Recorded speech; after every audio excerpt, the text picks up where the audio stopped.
Yo, um, should we? I just want to quickly start with a little wellness check on Laurent. Um, how are your teams doing this weekend, bro? Team singular. Team is doing not so good. Uh, I mean, right? We all know. Wait, which one are you referring to? Which singular team? Forest, No. You guys already know. Liverpool. Stop this. Oh, United. Oh, Manchester United. Okay. I'll keep the guesses coming till you guys get it right. I got all day, bro. Actually, I got all night. So, once you guys wisen up, then we can proceed with the segment, the actual reason why we're here on this podcast. So, Wise it yeah, up. Ipswich. nah, man. We're getting closer though, maybe. Um, I I mean, don't know there's what's a only team 20 that's been teams. regulated, relegated. Oh, Burnley. Nah, man. Nah. Currently in the Premier League. Oh, nice try, though. Oh, Wolves, Nope. Spurs. Nope. Can you give us a hint of what, like, are they a London team? Are they like a Northwest team? Where are they? London. London. Yeah, Yes, yeah. Palace. No. You want me to tell you which side of London, though? Yes. North London. No, so Spurs. No. You definitely don't support Arsenal, so it would be Spurs. No. You do realize that the team that you're referring to is not in North London, right? This guy doesn't even know where his team. Shall I No pull up a way. map? Shall I pull up a map of where your team is? Because they're not in North London, bro. There's two teams in North London.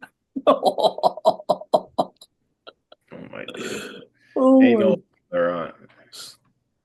oh my God. Okay. Anyways, Chelsea. Laurent, wait. Laurent, were you being serious? He's gonna He try and definitely, save face now. Look at him. no, he definitely Laurent, was being serious. Laurent, what part of London is Chelsea from? And don't Google anything right now. I'm not Googling anything. West. I feel like that's still incorrect, isn't it? No, it's West London. Is it? Yeah, it's West London. Is that your final answer? 1,000%. That's my final answer. Okay. I'd bet my soul on it. So why Would did you? you say North London initially? Listen, man, we all make mistakes sometimes. Anyways, just doing that wellness check. So you're good? You're all good? No complaints? No, I'm blessed. I'm blessed. Yeah. Yeah. CJ, how's the heart rate? Got a big week coming up. Bro, my heart was doing okay until I heard about some injury scares after the Arsenal game yesterday. But otherwise, I'm hanging in there. Looking forward to Wednesday. Well, yeah, but maybe we'll see Laurent pull up at halftime or like at the 85th minute. Don't kill me. Sorry, bro.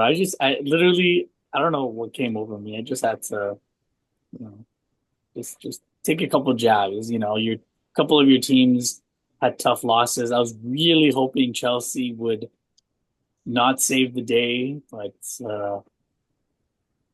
ah, you're so lucky, bro.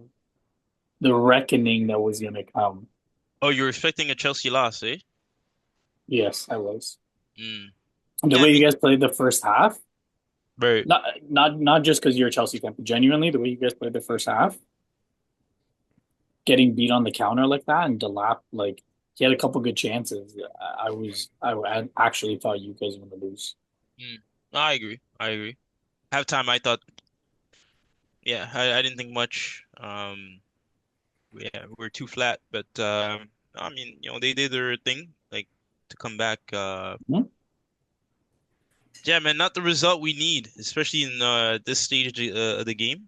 It was a crucial 3 points, but Yeah, yeah, not. especially with the way the table looks right now, like you guys lost your lost your opportunity to kind of open up some ground between yourself and Villa. Mm. Um, and now you open the door for Newcastle, who looks to be pushing Forest for third. They're 1 point behind them. So, um, anyways, we can get started.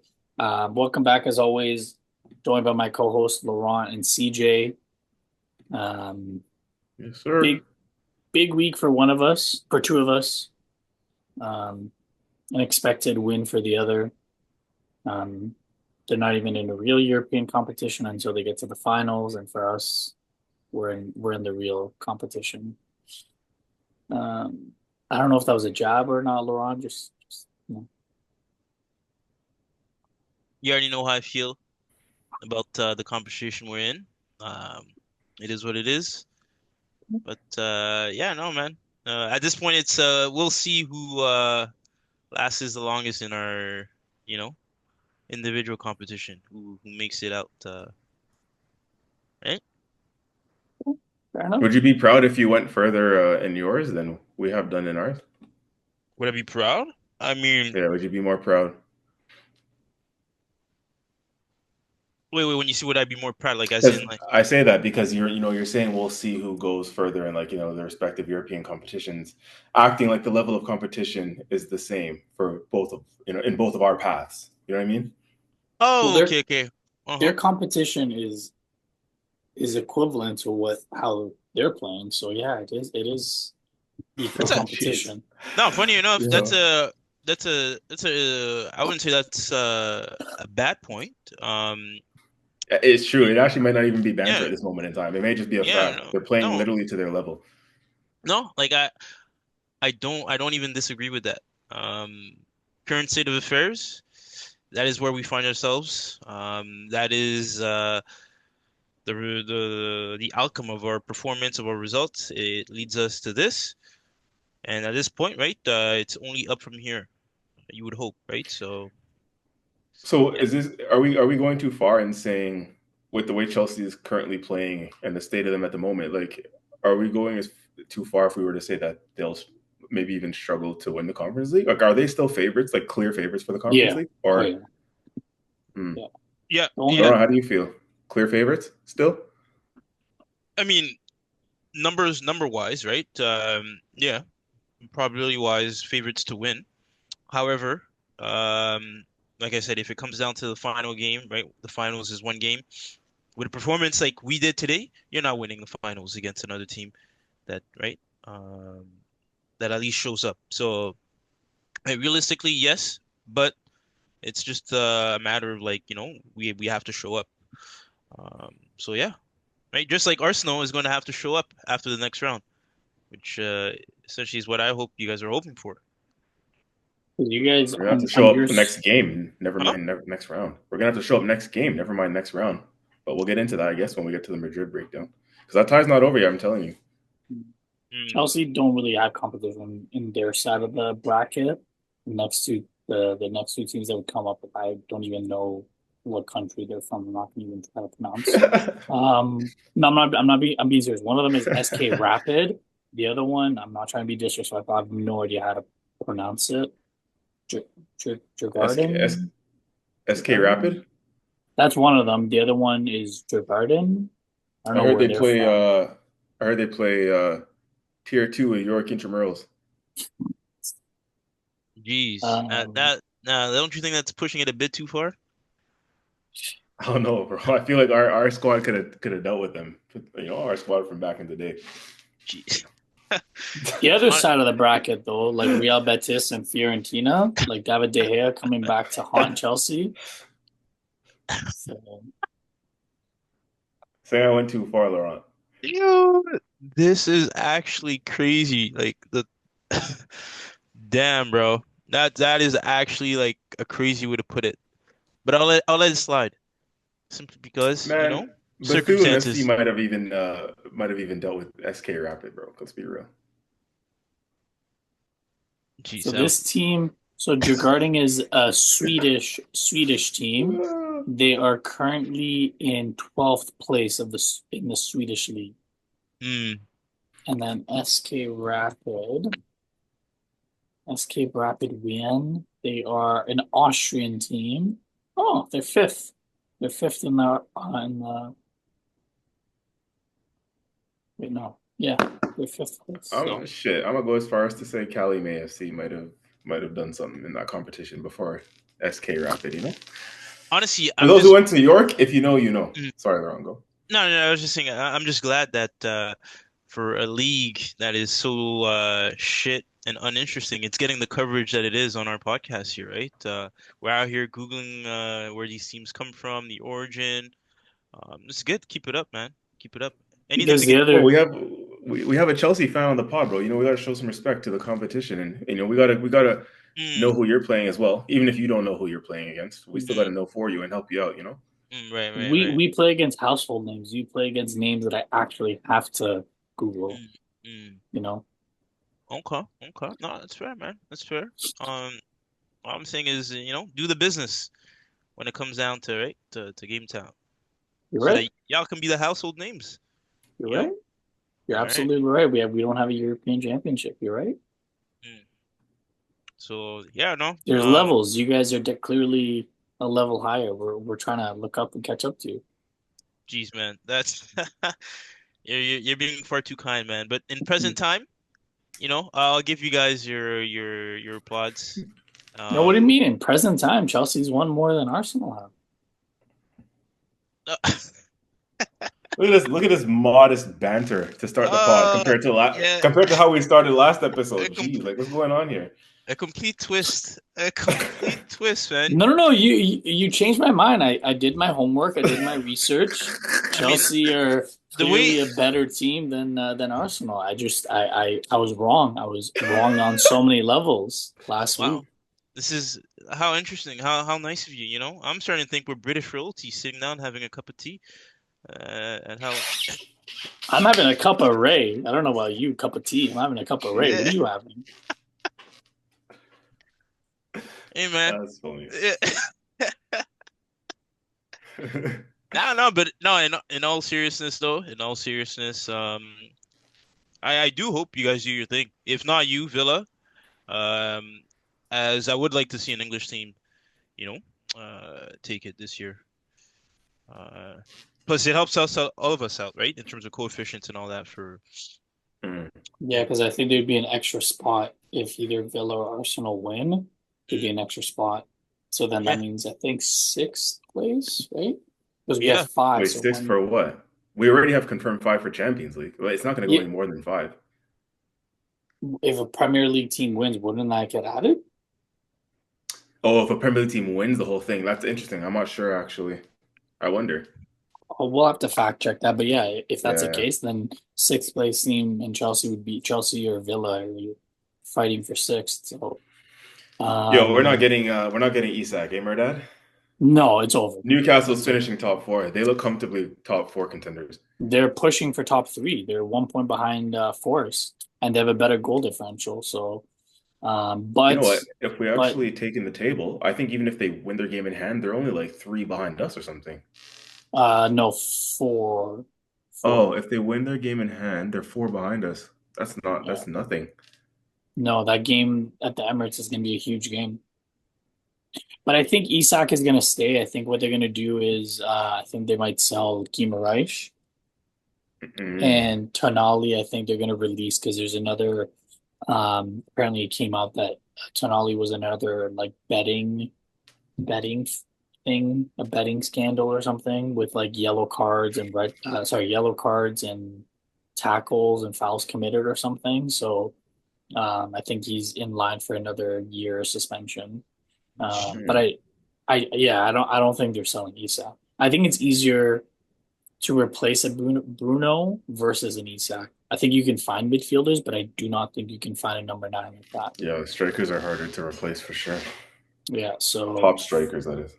yeah, so yeah, I don't see us getting Isak unless Isak like refuses and says no, I want to leave. Then sure, but even in that pit, I honestly don't think we're gonna get him. Wait, so you guys are thinking, because what, how many games are left, at least for Newcastle? Six or seven? Seven. They're facing Palace midweek, which is going to be a tough test because Palace are in good form. Mm, Um, but Everybody else has 6. Right, right. And so you guys are saying it's guaranteed top four for them? Yeah. It's looking like it now, man. I can't see them losing too many. I can't like even when they come to the Emirates, I can't see us beating them. I can see us tying them Right. because Gabrielle's not back, and uh, they're just yeah. I don't know. Ever since they won the Carabao Cup, they have a pep in their step. Yeah, no, for real. So Fuck. But I mean, um, Newcastle, I mean, sorry, no, Villa, that's a game, and Brighton, and Chelsea, and Arsenal. Actually, I wouldn't say it's guaranteed. These are tough games. Yeah, Villa, you said Palace, right?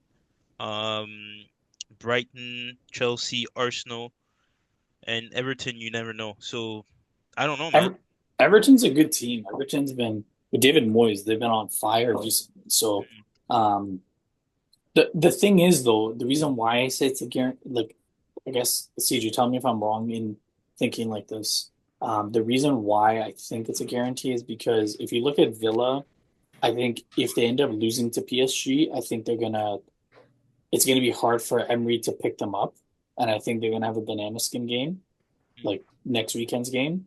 So I think that already puts them behind the ball. Chelsea, you really don't know on the day. On the day, they could either be Hmm.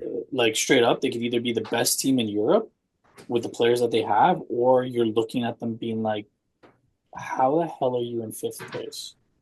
There's Are you, no are middle you talking about ground. Chelsea? Yeah. Bro, you're being way too generous, bro. I'm telling you right No, now, no, we've never played a single game this season looking like the best team in Europe. Not no. one. There was some games at the beginning of the year that you guys were dominating. Maybe not to the extent that you think when you're thinking about like the Drogba days and the Terry days and Lampard. Sure, maybe not to that extent, but there were games that you guys really turned it on.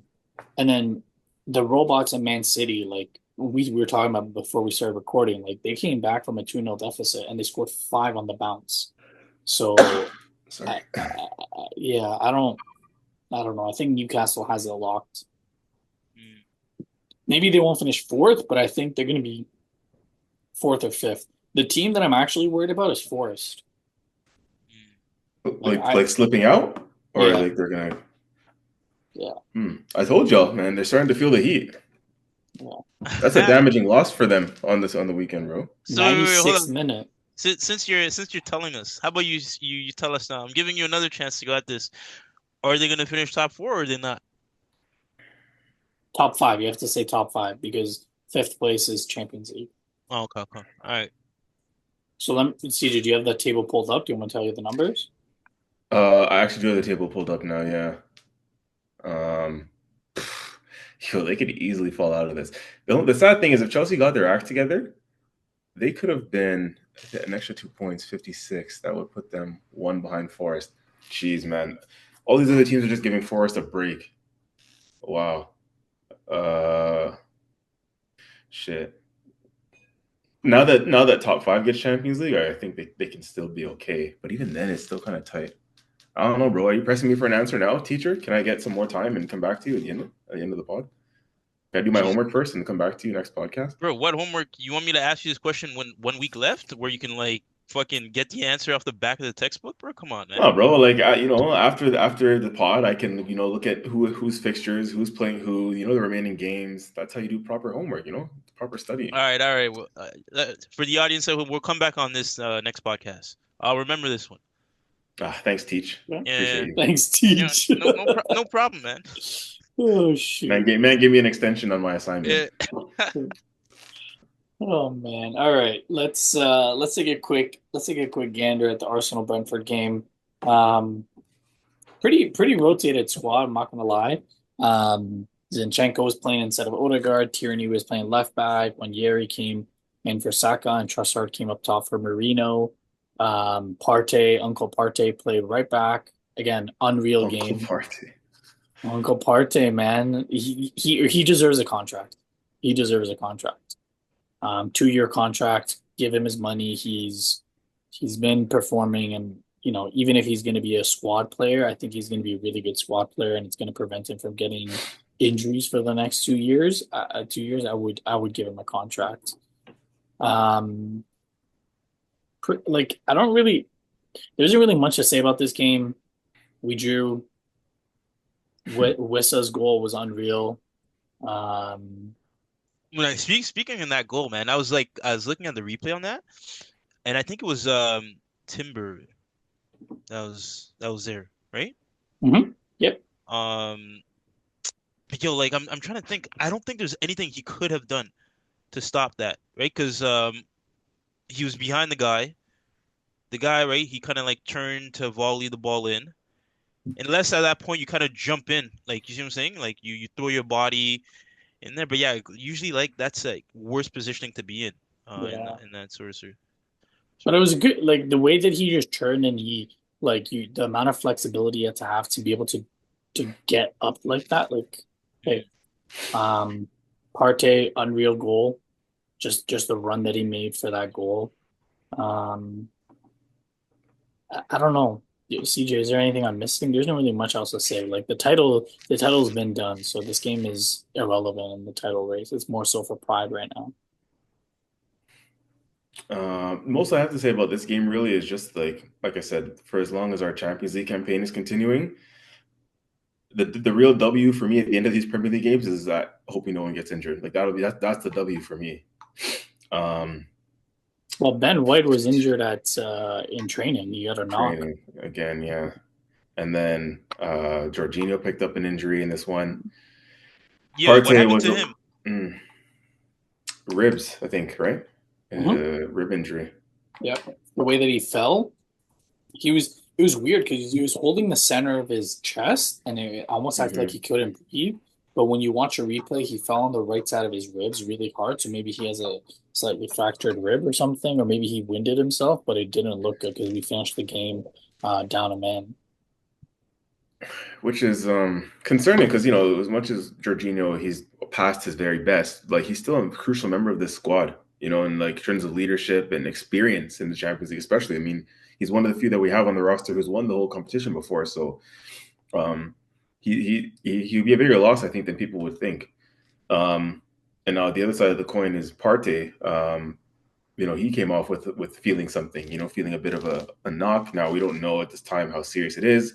I'm hearing cross fingers that it was precautionary and that it shouldn't keep him out of the Madrid game. But with Partey, you never know. Really, he's been relatively healthy all year, and it would just be a shame. Again, I hate sounding like I'm kind of bashing the manager, but like Partey was one of those players that this is not with the benefit of hindsight. I said before the game that Partey was one of the players that I would have 100% guaranteed rested because he's just been so crucial to our campaign. He was so crucial in the first leg. Like he's somebody who's been there, done that. I've already been hearing behind the scenes how he's been talking to the players about what it's like playing in the Bernabéu because, of course, he used to play for Atletico Madrid, so he used to come up against Real all the time. And so you need somebody like that when you go into the trenches, like you need a Partey when you go play a Real Madrid at the Bernabeu. And the CDMs, the number sixes, they do all the dirty work. They don't score the glamorous goals. Funny enough, in this game against Brentford, Partey scored the goal from his right back position. But typically, the CDMs, they don't get all the love and they don't get all the attention. It's always the goal scorers and the glamour players and the forward players. But we need to acknowledge how crucial Partey is to this side. And I hope he's not out for any significant period of time because we'll see the wheels, not wheels fall off, but we'll see the difference that somebody like him makes to our team. Like he's just been so crucial and we Hmm. need him. We really do need him. So I hope that injury is not serious. I hope he can run it off. But yeah, like I said, the worst thing could have happened where, a Ben White gets injured and Partey has to step in at right back. For me, I don't even care at that point. Like in the effort to preserve my best players and preserve people like Partey for the second leg, if it means that Partey, sorry, if it means that Ben White is injured and we need to play somebody at right back, I'll grab Josh Nichols or I'll grab somebody from the academy. That's how desperate I am to keep my best players fit for this second leg. Because man, the Champions League, it's all or nothing in that at this point in time with the Champions League, and we have a real chance now. We really do have a real chance, which we'll talk about when we talk about the Real Madrid segment. But yeah, it's just about managing these players now through these Premier League games. Totally agree. Totally agree. Um, let's quickly go through the rest of the Premier League games, so we can get to the meat of this episode. Quickly touch on a Man City. What a dominant performance. Um, they were down 2-0 at halftime. They came all the way back to beat Palace 5-2.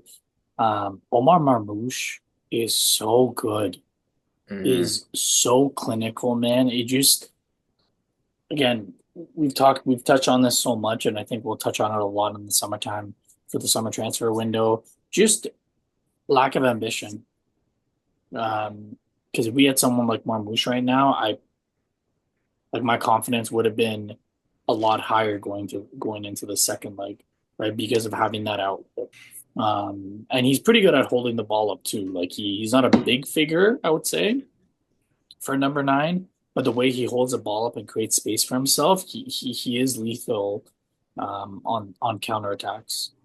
Um, Villa, good performance. I think they needed the confidence boost, albeit it was against Southampton. But Asensio missed the, I wouldn't say missed, but Ramsdale saved his PK twice. If I'm Bro, not twice. mistaken, Twice. I think twice. apparently the third player or the only something like some weird stat where no one has missed two times Yeah, in the same match in the Premier League, and the guy did it the same way, like the second time. yeah. And Ramsdale's not known for stopping PKs because I know when he was with Arsenal, he was terrible.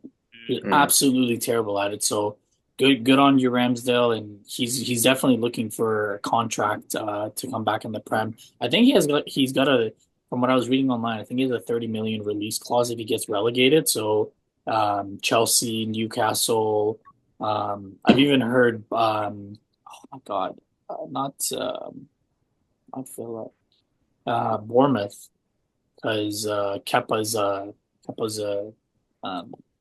a loan. So even Bournemouth is looking at the Ramsdale. Um, do we like? What do we think?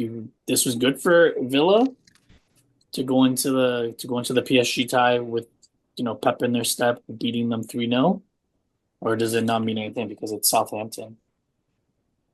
Honestly, Yep, man, the like, latter. huh? I was just gonna say for me, the latter of what Murdad said, but continue, Laurent.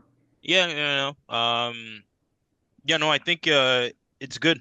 Even yeah, it's a weaker opposition. I don't know who scored the goals. But I'm Daniel assuming Mullen, if I'm not mistaken, Mullen, Watkins actually also scored Watkins one, right? scored one, Very nice one, actually. and John McGinn Okay. scored in extra time, So 94th minute. these are some of their yeah, these are their attacking players as far as I'm concerned, right? So that's always good in terms of just player confidence. Hmm. Right? Yeah, yeah, when you're able to put the ball in the back of the net, and something definitely well they'll need all of that, right? Going into the next game, and who knows, man? Who knows? I don't think Rashford should start at all. I think it should be Watkins. I think you Really? need, yeah, I don't think, because I don't know if you guys remember when Rashford played at United the year when he went off, he did say several times that he's not a number nine. He doesn't like playing number nine and he likes coming off the left. And I think as good of a run he's had, I don't think he's a number nine, and Ollie Watkins is a true number nine. He knows how to hold the ball up, and I think if you're gonna beat PSG, you do need a player that's going to hold the ball up and allow the runners like Morgan Rogers, Jalen Ramsey, John McGinn to actually attack and kind of get that overload and Matty Cash bombing down the wing. Um, so I would play Ollie Watkins. And again, maybe Unai will play Rashford because Rashford has that pace to get him behind. But Marquinhos is back. Um, their wing backs are pacey for PSG, but in my opinion, yeah, it's got to be Watkins. He's come off the bench and he scored the last couple of games, if I'm not mistaken. Um, Laurent, your team, well, one of your teams, Everton stun Forest. Abdoulaye Doucouré comes up big again. 96th minute, if I'm not sorry, 95th minute. He scores a header. That Laurent, do you guy's want to clutch do? for them, eh? Yeah, you want to do a celebration, Laurent? All you YouTube watchers. It's like sign me. Why aren't Like Yeah, man. I actually have to replay that, just to see like, wait, what is he? Oh, okay. But yeah, He's no, it's like talk your shit, like yeah. let him know. He's come up big. He came up big in that Merseyside derby. He's come up big for them the Mm. entire year. So, and David Moyes is getting a kick out of him. So, yeah, this was a damaging loss for Forest, Yeah, it's a bad one. like real damaging, just for the manner in which they lost. Not the fact that they lost Everton, because Everton's been playing really, really well since Moyes came. Just the manner, like last minute heartbreak, and now they see all the other teams behind them winning. And instead of them being like 4 points clear, now they're 1 point clear, and the pressure's on. So we'll see. We'll see how they do. Um, Leicester finally. I don't know if you guys knew this stat. They're the only team to go 8 games without scoring a goal and losing every single game. And they finally broke it after 8 games. They scored two against Oh, it's Brighton. crazy. Wait, Yeah, the only team ever like in the Premier League? I think they were one of the only teams ever. If I'm not mistaken, I'll fact check myself. But yeah, um, when they were on there, I think they set a record. Um, what was it? The previous game against Chelsea. Yeah, run of 8 games, Premier League, 8 Premier League losses without scoring. 70-60 wait. Jesus. They didn't score for 76 days. That's insane. Damn. Oh yeah, so the last time this happened was 1976-77, Sunderland. Mm. So it's been a hot minute. But yeah, again, another damaging loss for Brighton because they were looking like they could get into Europa at least, but now they're looking maybe Conference League because this year Conference League would be seventh place, and you know they're 6 points behind Villa.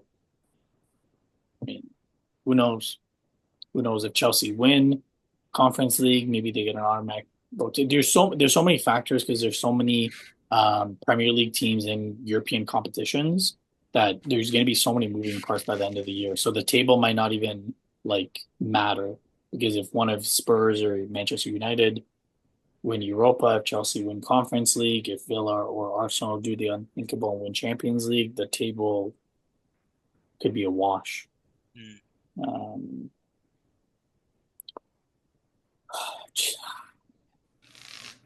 Spurs. I don't even know what to say about Spurs. Fucking trash, bro. Holy. You think it's the manager or the team? The club they're just a shambles in general. They've always been but banter aside, I mean, yeah, like there's something obviously not that like I feel like Ange is not a horrible manager, but again, just not a good fit for the club and for Mm. you know, like just like so many managers that have been there. Like Conte is not a bad manager. Mourinho's obviously not a bad manager, but Spursy, like what can we say really? I don't think Ange is a horrible manager though. It's just not Mm. he doesn't suit Tottenham and Tottenham doesn't suit him and his philosophies and the thing that like there's just been so much disconnect even you can tell between him and the fans. He doesn't get it. And one of the things I mean by that is like last season I remember down the stretch when Arsenal and Man City were competing for the title, and one of the big games that Arsenal was hoping for was for the Spurs and Man City game. We were hoping that Spurs can, get a result against City, which then would favor Arsenal to win the league. You remember that famous game where Son misses the breakaway in like the last 5 minutes of the game, Mm.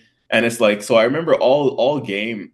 Ange came out in the press conference afterwards saying he doesn't get it. He doesn't understand why Spurs were cheering City's goal or cheering every Yeah. time City was on the attack, basically wanting their own team to lose. This was a home game for Spurs in their own stadium, and they wanted their own team to lose so that Arsenal couldn't win the league, essentially. Even if it meant Man City winning the game and them scoring, Spurs and their fans, they didn't give a shit as long as Arsenal didn't win the league. Like that's how shameless they were. And Ange didn't get that, and he doesn't get. He came on the press conferences and he's like he's baffled by the fans. Shame on them for not for how could any team watch their team go into a game of football and hope that they lose. He said, forget the tribalism, forget the rivalry. Mm, It's like how is that their mentality? And I understand that, of course, to a certain extent, but a lot of the thing is that the Spurs fans, I think the relationship between the Spurs fans and Ange was broken from then. And it's like, the Spurs fans will say, oh, like, you come to this country and you don't understand the rivalry and the tribalism, do your homework, do your research, understand the heritage and understand what this means and all that stuff. Like, and then obviously ever since that, obviously it's even been things like style of play and right. all that have just come into effect. But that's been a broken relationship, I feel like, for a long time, So it's Wait, only a matter of time for Ange. wait, so serious question though, serious question. Let's say we reverse that, Here we and go. I it's knew this guy yeah, was no, going to say this. I'm actually just curious. I'm legitimately curious on this, right? So yeah, the question goes out to the both of you, but yeah, reverse the situation, and it's like you guys versus the team, right? And if the outcome goes right, in your favor, then Spurs gets it, kind of thing, right? So it's like, would you hope that Arsenal would lose in order to deter Spurs from obtaining, right, like that championship or whatever it is? If I'm in the stadium, I'm not cheering. Like, obviously, I hope that we get a draw and not a win, so that, like, you know what I mean? Like, I don't help them fully, but I'm not cheering and like swearing at my coach, being like, "Oh, like you better lose the game," or blah blah. Like, no, no, no, I'm not doing any of that. But yeah, of course, as a fan, I wouldn't want Arsenal to win. If it meant that Spurs were gonna, what's it called, win the league. But Mm, I'm also not gonna like take it out on my coach for trying to win a game. mm, So if okay. I'm at home, 100%, I'm fucking swearing at the screen, being like, "Yo, miss the ball, miss the ball, miss the ball." Mm, But if I'm at the stadium and I paid money for that, straight up, like, no, I'm gonna watch the game like I want my team to win. all That's my right. honest answer. Okay. Okay. CJ. I prefer not to speak. No, no, If no. I You got speak, you gotta answer. if I The speak, I am audience in big wants trouble, the and I do not want audience to be in big trouble. the audience wants you to answer the question. Remember that Or answer. to, or to Jose Mourinho, if I speak, I am in big trouble, and I do not want to be in big trouble. Yo, bro, you're not getting a pass on this, bro. Just answer the question. Bro, I already gave I you an can't. I extension. can't. You're not getting. You're not, bro. This I can't abstain. fuck no, bro. Just say what you gotta say, bro. So that I'm like, we wanna, and it is what it is at the end of the day. Like, Listen, man. In a single game, if me losing means that Spurs is not going to win the Premier League or the Champions League, I'm taking the L all day long. I'm taking the fucking L. Fuck that. What the hell? Fuck that. Yo, Spurs getting a Champions League before us? Are you crazy? Nah. damn. I mean, No, yeah, you're I can. saying Prem. No, wait, didn't you say Prem?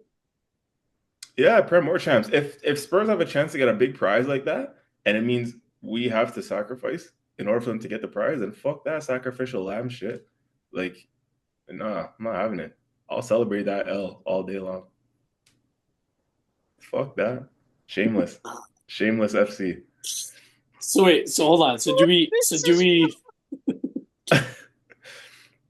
So do we think that if Ange doesn't get a result in Frankfurt, the road's done? The road's over? If he doesn't get past Frankfurt, Yeah. it should be, but I feel like because we're so close to the end of the season, like, would they just let him see it out at this point? Or But bring then in a maybe not, because caretaker. at the same time, fucking Levy had the balls to sack Jose before a cup final, before when Spurs was in that cup final, if you guys remember. So Yeah. he may not waste any time, to be honest. Did you But I mean, see? I'm actually surprised he still lasted this long. Even like the results have been shit. Look where they are in the league, and we're in April. Like Yeah. it's crazy. You guys saw that Arsenal CEO Vinay, I don't know how to say his last name. He's going Mm-hmm. to he's going to Spurs. Like, Jesus. I don't even fucking snake, man. I don't even understand. Like, what are you doing, Vinay? It's okay. But We moved past him. yeah. Hold on. Can we ask Laurent the same question? Laurent, what about you? Who I'm trying to think of Chelsea's fiercest rival. To be fair, you guys hate Spurs a lot too. Like there's a big rivalry between Spurs and Yeah. Chelsea. But other than that, I mean, I don't know who we would say Chelsea's most fierce rivals are. Um, so I don't know if it weighs the same. If I would ask you the same reverse question, Well, the Mm. thing is, small clubs don't really have big rivals, so it's jeez, difficult jeez, to jeez, kind of, you know. jeez, jeez. I wasn't gonna say all that, but you know. I mean, if you put it that They're way, not. They're no. Sorry. My apologies. They are a North London club. Let me fact check myself. They are a North London club. So actually, yeah, the North London derby applies to Chelsea too, right, Laurent? yeah, yeah. If you put it that way, if you put it that way. But at the end of the day, just know that you guys are shameless as fuck. The fact that you would actually cheer your team losing, bro, that I never said that that. Whoa, whoa, whoa, whoa. I never said I'd whoa, whoa, cheer whoa. them lose. No, I said no, at no. home. I said at home I would by Yeah, myself. yeah, In my yeah, yeah. At home, the fact that you would like, bro, that's even Behind worse. closed Don't even doors. behind closed doors. That's what. What's wrong with that? No Yeah, one knows. listen. I don't even want to hear anymore, bro. I know, like, you know what so I mean. answer the This, question. So you this, wouldn't cheer? fuck no. Fuck no. I want my team to get the W. Like, that's my team. Why would I want to see my team do bad? Even if it's an insignificant game, like you guys are 10th in the league, there's Nah, no chance of man. you guys doing anything at any point. But you Nah. rather just win that one game in isolation if it means giving your fiercest rivals the history of saying, you know, that win basically that you guys had over the team that Spurs or whoever is competing against gives them the Premier League crown or the Champions League crown. Now you're contributing to their history. Forget one game in isolation. You're now contributing to their history, Listen, I and see you're what you're okay tr- with that. I see what you're trying to do, bro. You're trying to drag me down there with y'all, be shameless as fuck. But no, no, I want to see my team win. It doesn't matter if those guys do it, fine, whatever. But to hope for the bat, like for the bro, come on, bro. So Listen, you're the reason why your fiercest rival basically is champions of whatever listen. champion they're.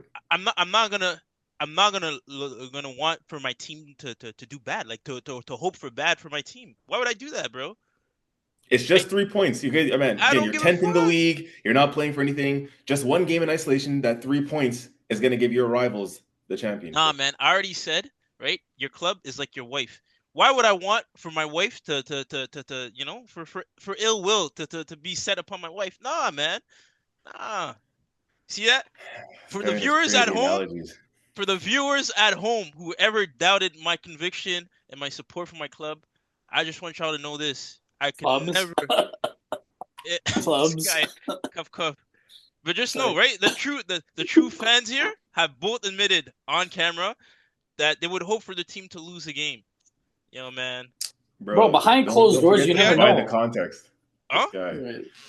Yeah. This guy. Don't forget to provide the context. I would never want my team to lose a game. Yeah, But unless at your the expense of rivals. my rival? Yeah, the expense of your rivals. Okay, Damn, bro. let's move on from this game. It was piss poor for performance from Spurs. Mateus Cunha scored the fourth to put the icing on the cake. They won 4-2. They're quite close to Spurs in the table, which is pretty funny to think. But Liverpool, um, I mean, there isn't really much to say.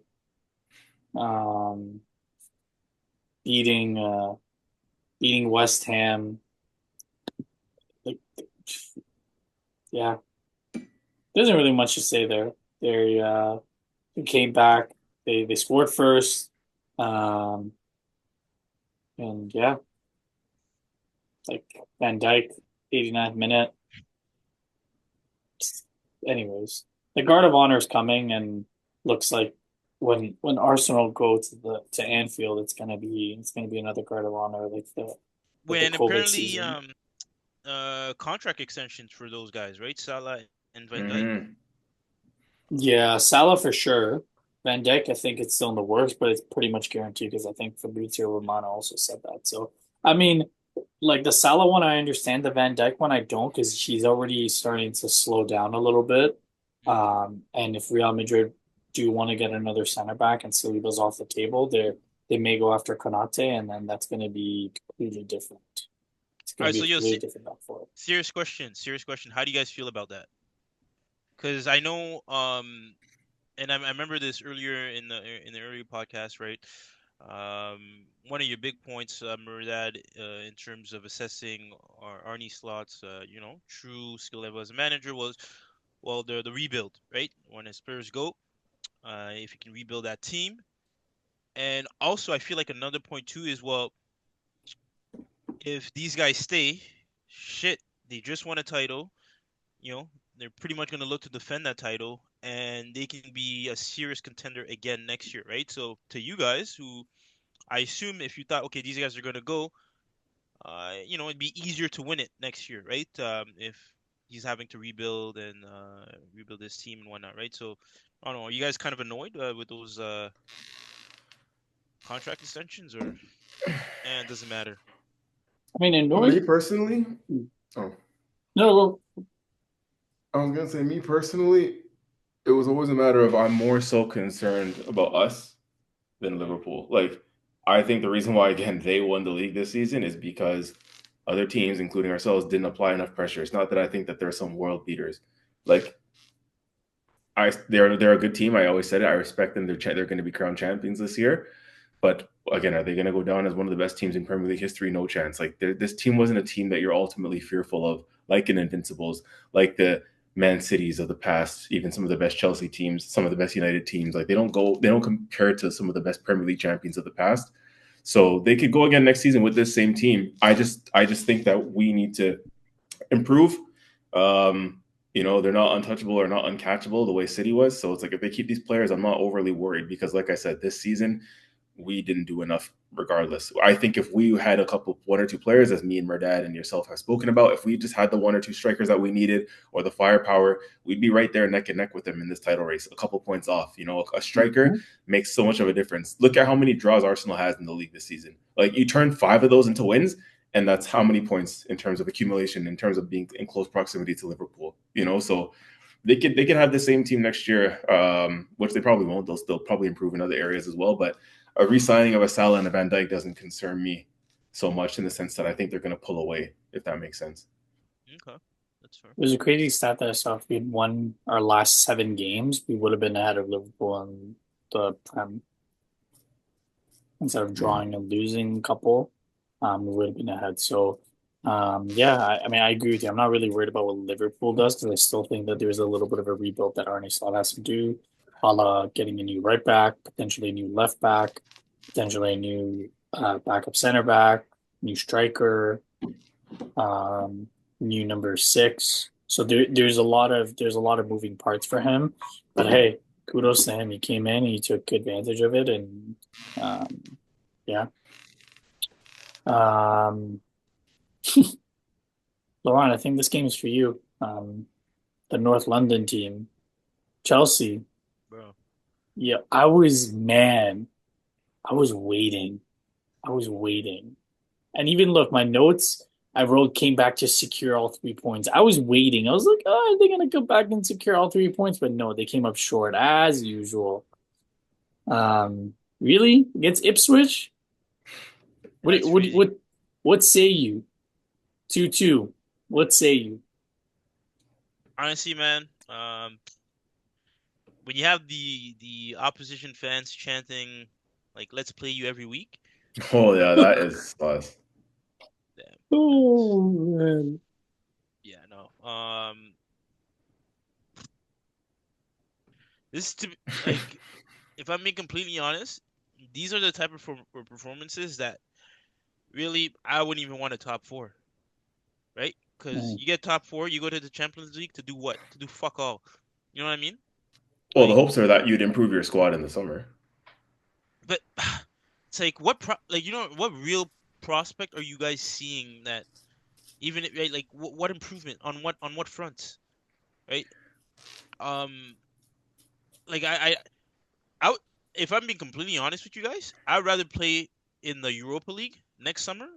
Mhm. I mean, sorry, next year, just for the sake of having a stabilized, stabilized improvement, right? Where if you're not there yet, just bite off on what you can chew for now, and then work your way up, right? As Hmm. opposed to you suddenly find yourself in the Champions League, right? You're way over your depth, and now suddenly, right? Okay, you fire the coach or you bring it, like, you know what I mean? It's gonna add too many chaotic elements to it, and it might not even put you in the direction that your club wants to go, right? Whereas, okay, if you take it slow, right? This year it's Conference League, whatever.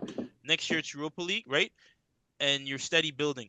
You're steady building. You're improving, right? At your level, and then now when it's time to make those big leaps, or maybe you get the structure down in terms of the manager, hopefully, right, the tactics improve, you get better players, and then you're ready to, at least there you see, okay, the squad that is competing is ready for Champions League football.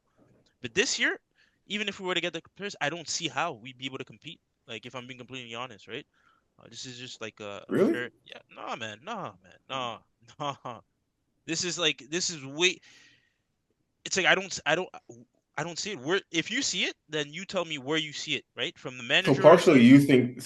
you think that this is a managerial issue as well. Like you want the manager to go. Is that what you're saying as well? I'm not saying, I'm saying if the manager stays, you have to, your management, so your management style, right? Your tactics, they have to improve, especially like a lot of the Chelsea fans who have been critical in terms of um the changes he makes in game, right? Like his game management, a lot of that. So I'm saying that has to improve as well, right? I mean, he's been called out now for not being worthy of Premier League, or managing Premier League team on that level, right? Chelsea or whatnot, right? That, Hmm. yeah, he won it in the what's it, the Championship. championship? Yeah, the championship. But he's not ready for this job yet, right? So you were giving the chance. That's fair. 1 year, maybe you can write it off, right? I mean, I'm pretty sure it's an improvement from last year's performance in a sense, right? Um, Hmm. but next year with this, no, we're not. We're definitely not ready for Champions League. Um, and I think it's just a matter of like steady improvement, steady, and that's what we want to see. If you think the manager is good enough, then sometimes it's just a matter of also improving the players. I think that that's part of the territory. Like you need better players in order to compete. I And there's nothing wrong with fast tracking your progress by getting the players in place to help you. Because I mean, ideally, if you, I hear what you're saying, but if you ask any manager, any fan, any player, mm, would they say, okay, hold on, let's build slowly. Next year, we'd rather be in the Europa League and then be in the Champions League as opposed to just fast tracking to the Champions League? I think they'd rather take the Champions League progression, and then kind of force yourself to be ready for it because again, you want to right. fast track the process. And it's not like Chelsea doesn't throw money at players either. Like you guys will have the money to throw at players. Hmm. So I think more so it's probably a managerial issue. When you look at, again, as Murdad always alludes to, look how much money Chelsea has spent. Mm, Like the play, you can't tell me the players aren't there. That's an almost 200, 300 million pound midfield with Enzo and Caicedo and mm, Cole Palmer. These are established internationals. Um, so there's some structure there in terms of a midfield. We know your back line needs to improve, specifically the center backs, because some of the full backs are good. I like Gusto and Reece James and whatnot. And obviously on the other side, you have Marco Correa. So mm. some of your spine just needs improvement. Like your center forward, a solid center back, a Van Dyke type center back that comes in and changes that whole dynamic of the back four, and then your Keeper. goalkeeper. Yeah. The keeper's So, huge. Like you guys need a you keeper. know, so I'm also looking at the manager just as much because, in my personal opinion, I think it was a mistake to get rid of Poch at the time. There must have been a falling out clearly between the hierarchy and Poch because I heard Poch wanted Gallagher to stay. I think. Mm. Um, so there must have been a falling out there, but I think at that time I think Poch would have been a better manager than what Enzo. Sorry, not Enzo. What's his name? Maresca. Right. I think Poch would have been better than what Maresca is doing at this moment in time. Personally, I know that Poch had a lower finish in the league last season, but I still saw something in there that says Poch can do a good job. He just needed more time. But Mm. obviously Chelsea, that's the kind of club that Chelsea is. No diss or anything. They get a little bit more trigger happy when it comes to hiring and firing managers. Mm. Um, but yeah, I don't know. I'm kind of looking at the manager for a lot of things at this moment in time. But Mhm. who knows? We'll see what happens in the summer. But it would be still a shame, I think, because I think again in Chelsea's mind, I think the ownership structure from the owner down, like the remit for the season would have been okay. Get Chelsea back in the Champions League. Mm. I Yep. think. Yep. Totally agree. I think Poch would have done a better job because he had the track record to prove it. Went to a Champions League final with that Spurs team, and he also helped Spurs get secure third place, top four pretty much every Did year. a lot with less Um, resources. Yeah. way less resources. So, um, last game of the week, Newcastle complete. There isn't really much to say in this. There's only one comment. Newcastle dismantled United 4-1. The only question the one thing that I keep running through my mind is why on earth would they let David De Gea leave on a free and bring in the likes of Bayendier and Andre Onana? Both of them made Bayendier made a brutal mistake to giving the ball to Joel Linton, who passed it to Bruno Guimaraes for that fourth goal. Um, and you guys saw it in Thursday. Like Onana was the reason why um, they drew the game instead of winning. So, but just shambles, man. But yeah, we talked about that. Newcastle, they're pretty much locked, in my opinion, for a top four spot. They might be pushing um, Forest for that third spot, and they might even push Arsenal. Who knows? Depending on how far we get into in the Champions League, we may rotate even more, and they might even push us. Um, just quickly before we get into the Madrid breakdown, just as a reminder, Barcelona heading to Germany, 4-0 lead over Dortmund. It we've all said it. I think it's a wrap, or we think it's a wrap, I should say. Villa trailing 3-1, heading back to Villa Park. It's going to be an interesting game, needless to say. I think we'd all agree that it's going to be an interesting game because Unai Emery always does well in competitions. Um, Inter, Bayern, San Siro, 2-1. Bayern haven't looked like Bayern. We'll see if Musiala's back. Alphonso Davies is done for the year. I feel like similar to talking about Enzo not being able to manage in the Premier League, I think Company, this is too big for him. I think the Yeah. stage is too big. Simeone and Inzaghi is a different class. And if it wasn't for Rodri's goal, Simeone and Inzaghi would have won. So I think tactics, everything there, the maturity of that Inter team, albeit Bayern are mature. Bayern have a very good team, but not having the likes of Neuer there, who's injured, missing your key talisman and Musiala, Sané, and Gnabry, they're older. I don't know. It doesn't seem like it'd be anything aside from an Inter win. Um, quickly touch on the Manchester United, going back to Theater of Dreams, tied 2-2 with Lyon. We'll see. We'll see if it's going to be Onana or Bandier. But either way, this is it for Manchester United. If they're out, they have nothing else to play for. So I think they're going to throw everything at this game. Same thing with Spurs. Second leg heading to Frankfurt, tied 1-1. This is it. This is Andrew's last chance to save his job because I think if he progresses, I think he holds his job for the rest of the year. If not, then I think bye bye, Big Ange. And last but not least, Chelsea pretty much done. 3-0. I think they're going to be able to rotate their squad a little bit and focus on the league against Liga Warza. But yeah, those are kind of the big ties and come up some of the Premier League teams that are playing this week. Barca Villa Tuesday, Inter Arsenal Wednesday, Manchester United Spurs and Chelsea Thursday.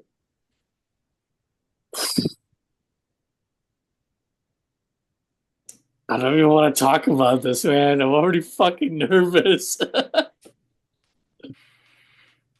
All right. I'll check my blood pressure. Okay, we're good. We're good. We're good. We're good. All right. Arsenal. Bernabéu. 3-0. Madrid had their request to move their game to Saturday rejected by La Liga. I don't know if you guys saw Mbappe got a red card.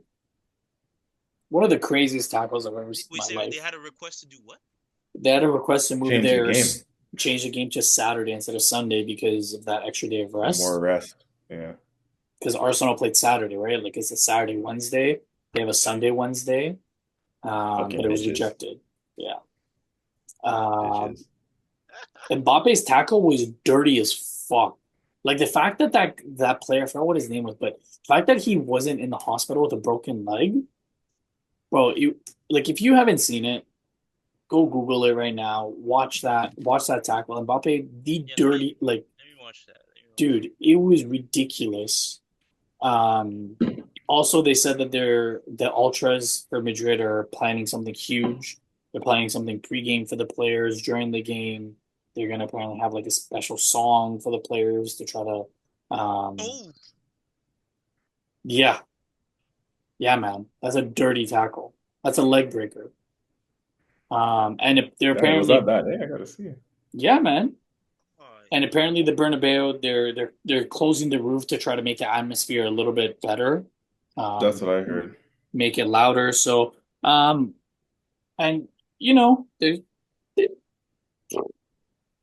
going to be a game. Um, so while CJ, you're looking at that, I just have my.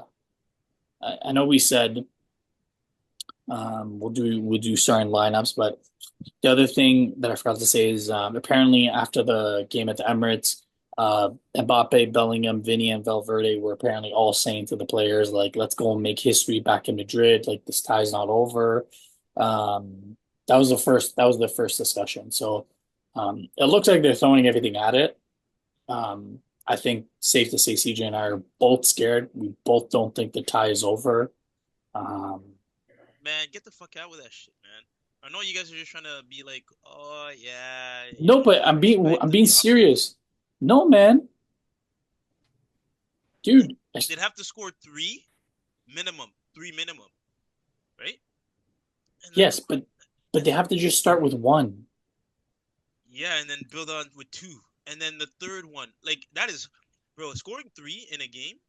Um, I think yeah, no matter how like a good of a team, it's hard, man. It look sometimes it looks easier than it is. Sometimes because when you kind of see the goals going in, but yeah, like I don't even know what the stats are on how many games or how many But can I teams. ask you something? Mm, Honestly, can I ask you something? I want to pose this to you. Okay, so we all agreed the last pod that the two goals that Rice scored, those are one in a million, correct? right. Okay, so it's safe to say that if we take those two goals away, it would have been 1-0 going back. Okay, because Marino's goal, we can see that happen more Right. often than not. I wouldn't say it's one in a million. I would say the odds are a little bit better for Marino to score like that. Right. So, and this is no disrespect to Rice, no disrespect to Marino, but like Real Madrid have those type of players. They have five or six of those type players. Okay, Hmm. Vinny, Rodrigo, Mbappe, Valverde, Luka Modric, Tchouaméni, like Courtois. It could have been 4, 5, 6, 7-0. Like Bellingham even said, he said we're lucky to leave here 3-0, right? So the point that I'm trying to get at is, yes, I think Declan Rice is world class, but like I don't think he's to the like I don't think he's done it to the caliber of what these players have done consistently year over year. So I'm not trying to be like humble and shit like that. It's just the honest truth. I genuinely don't think this tie is over. If there's so much news coming out that Madrid ultras are doing this, they're gonna keep the roof closed and all that stuff, and they're putting so much effort into this, they're gonna come out with energy, and that's why when CJ was saying at our last pod where we have to take this game with segments, like the first 10-15 minutes is going to be the most crucial. Within the first 10-15 minutes, I think CJ and I will know right away whether Arsenal is going to survive or not. Straight Mm. up. Straight up. Because if we lose our heads, get a silly yellow card, and then Arteta's going to be forced to make a sub at halftime to prevent it going down a man, but then Real Madrid score one, and we're hanging on. They score second, then it's 3-2, and then we hold on. Like that possibility is there. I'm saying, right? I, But you would I agree that Madrid have more world class players than Arsenal, no? no, yeah, no, I don't disagree. You're right. Like you know, those players that can make things happen, right? Out of nowhere. Um, but I feel like even so, I mean, first I'd have to ask, well, how many games have you guys played this year where you've let in 3 goals? You see what I'm saying? Um, I'll check that right now while you. because I feel like, yeah, like defensively, you guys are one of the better teams out there. If not the best team I could even say in England on the defensive end, right? So that's a big to me. That's a big thing you guys have going for you guys. Um, Also the fact that I know players on both sides have yellow cards, so it could get to a point, right, where I don't know, those guys, Vinny, Mbappe, even like you can see those guys even doing something foolish. Uh, but to add on to even that is sure they can score, and you guys can score just as well. You see what I'm saying?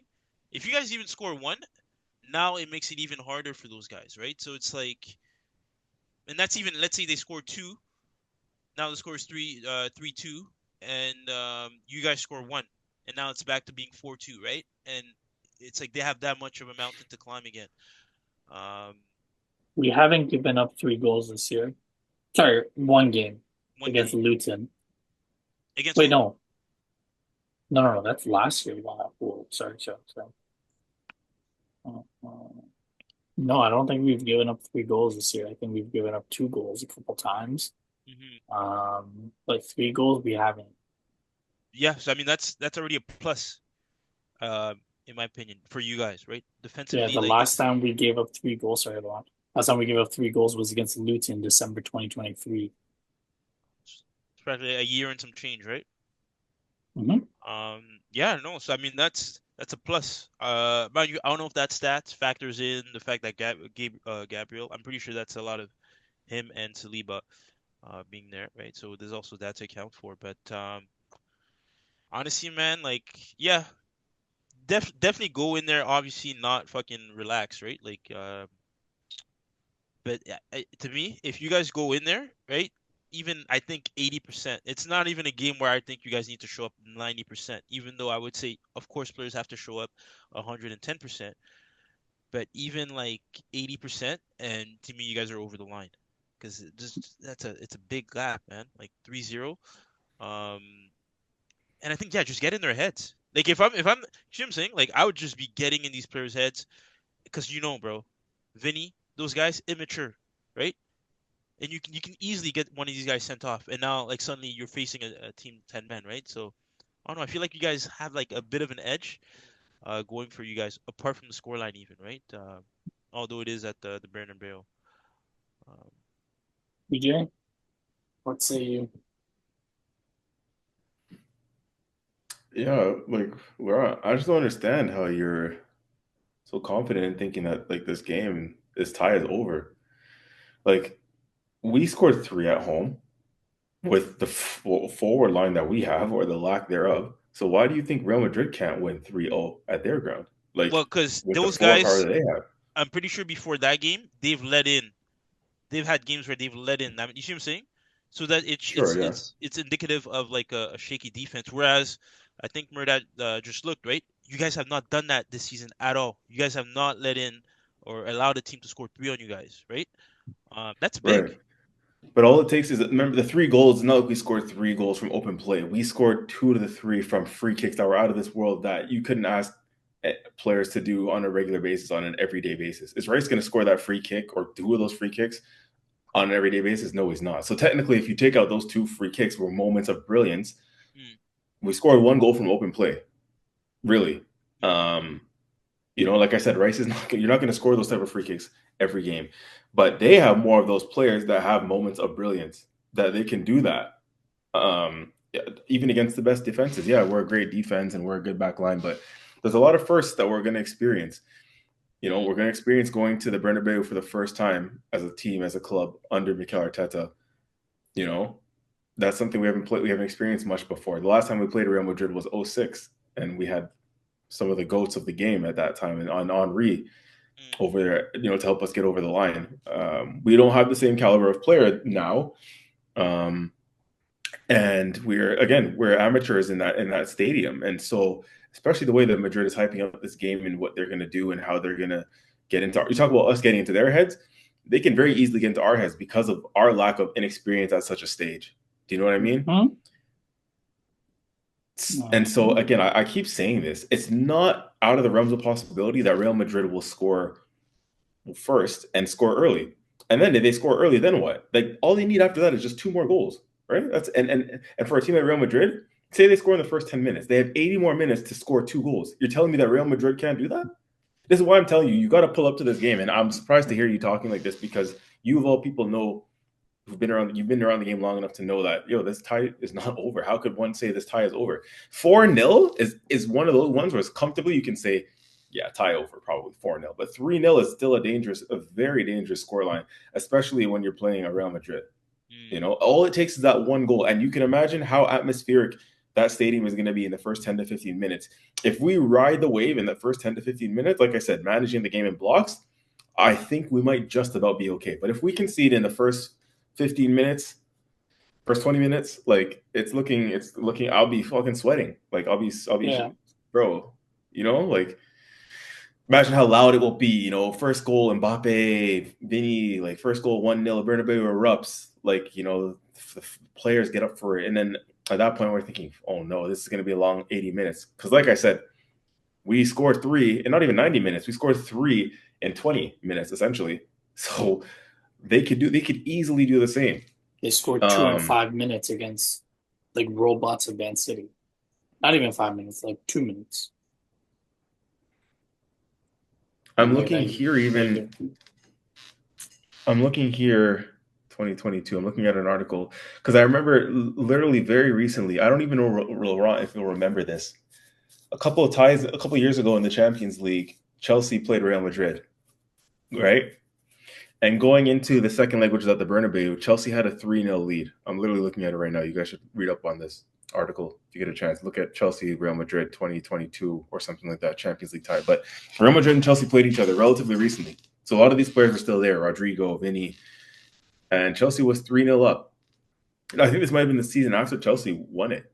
And I remember Chelsea beat Real Madrid en route to winning that as well. But the years that followed, 1 or 2 years after, Chelsea played Real Madrid.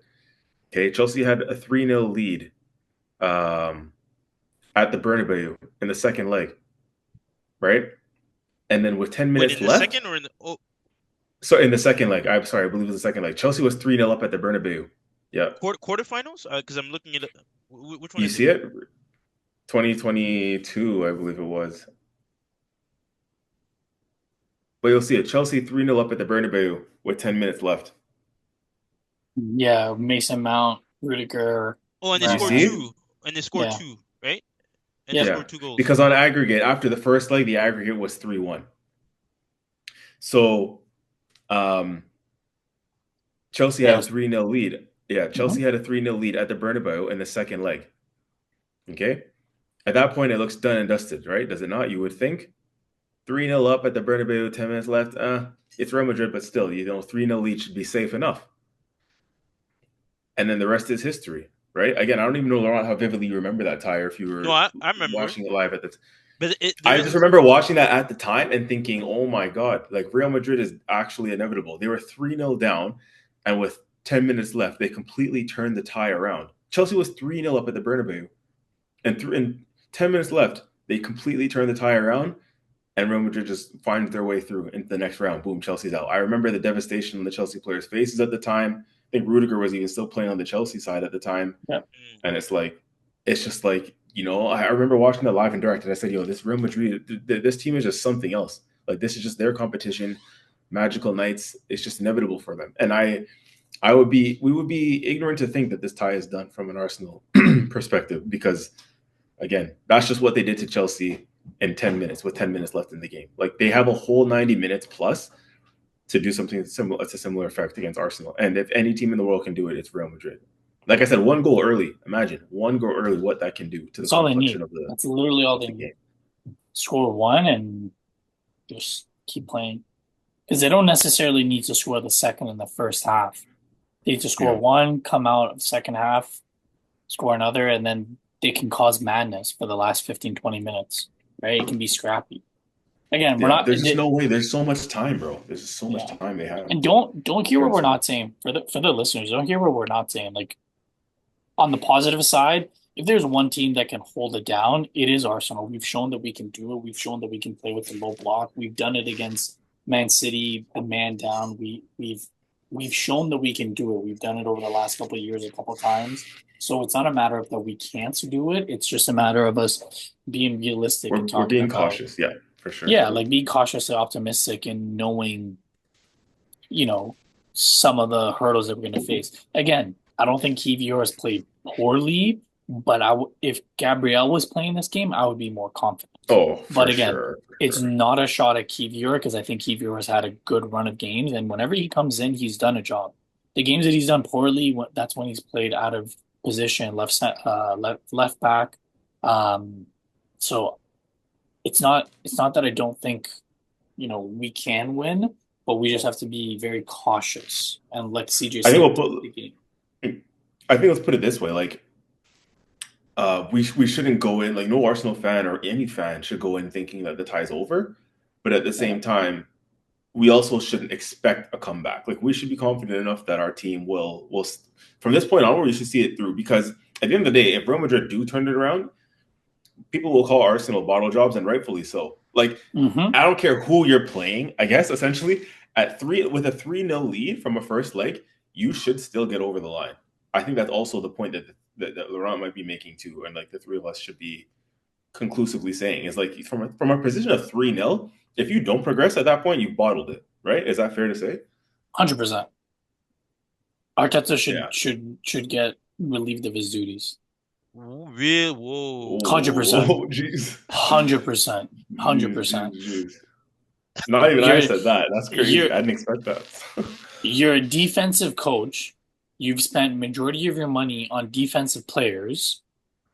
It's one thing to say that you're going to lose the Premier League because you don't have a forward or your forward line is damaged because we really haven't spent any money in the forward line. Let's be real.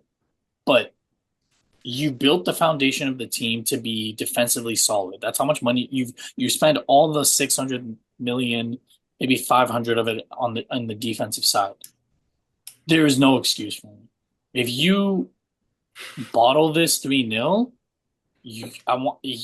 like bring in Simeone and Zaki. I don't give a shit. He's done. In my books, he's done. Wow. Damn. That's crazy.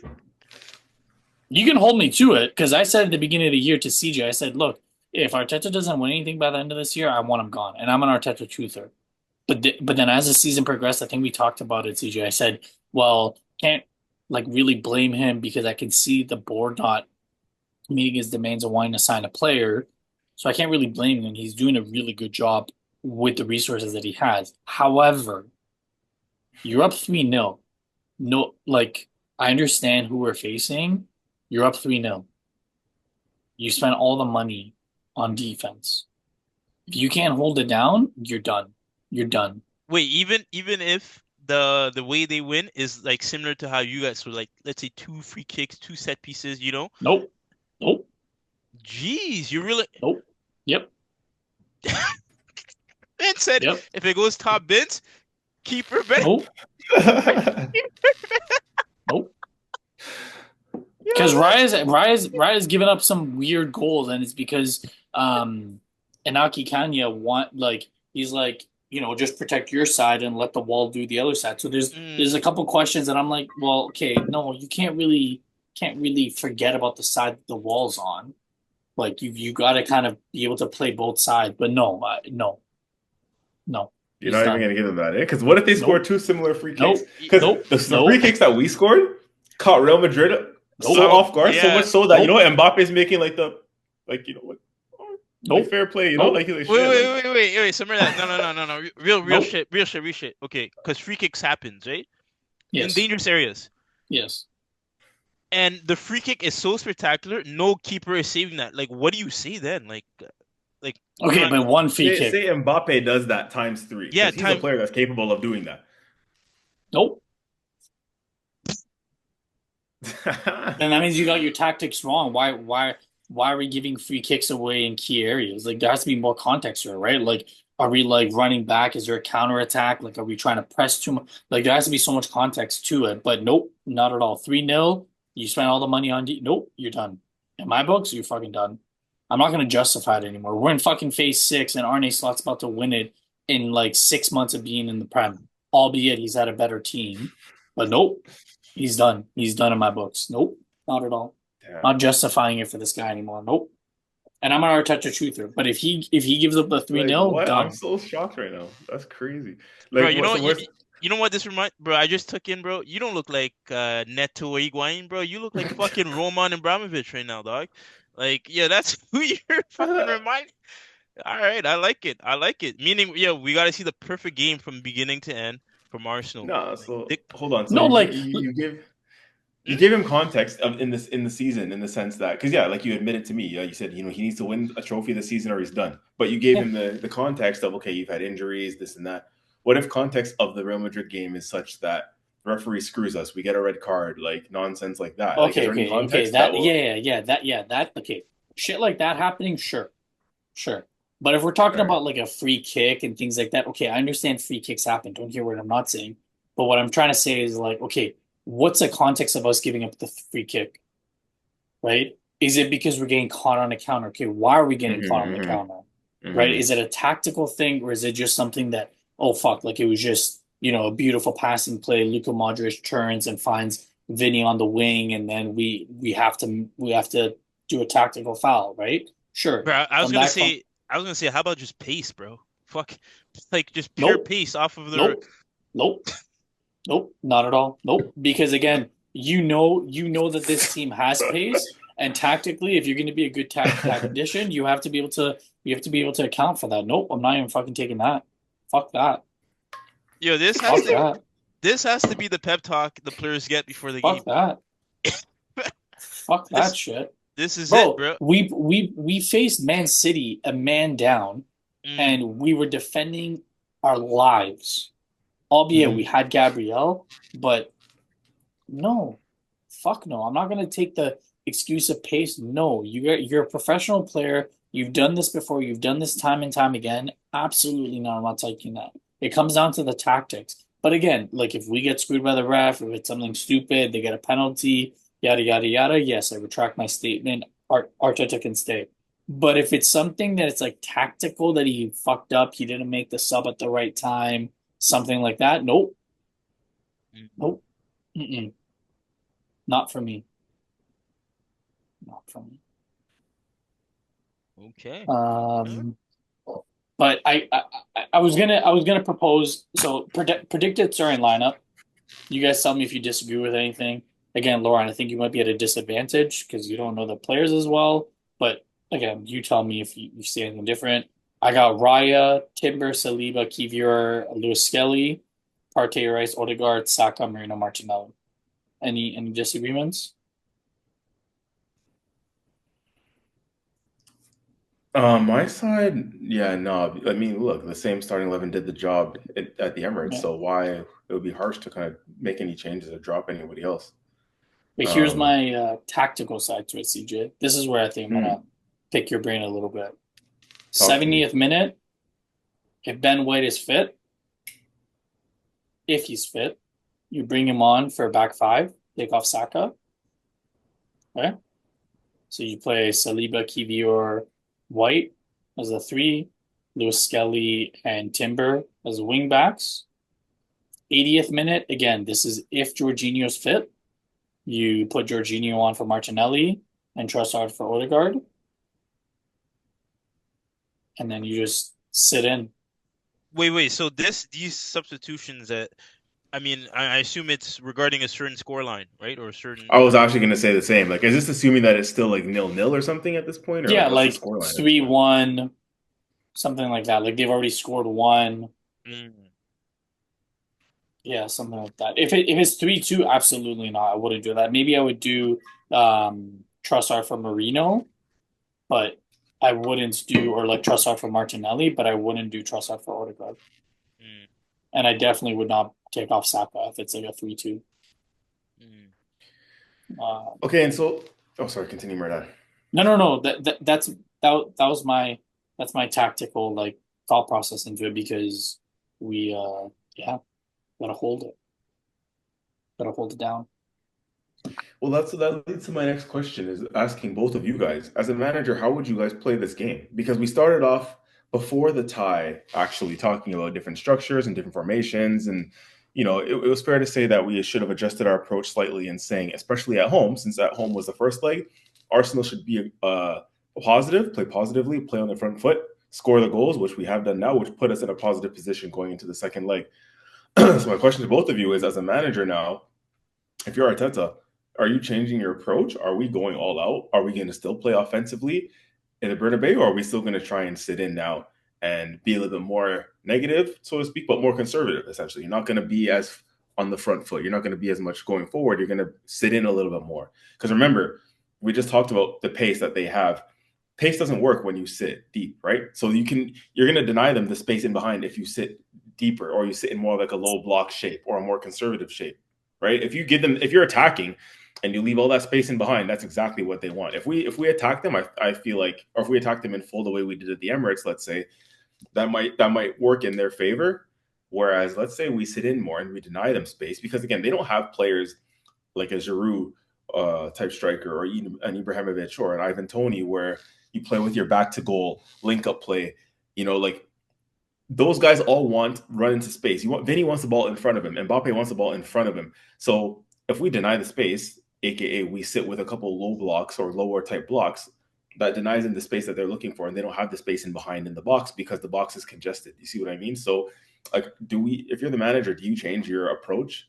Are you going to still be on the front foot when you go to the Bernabeu?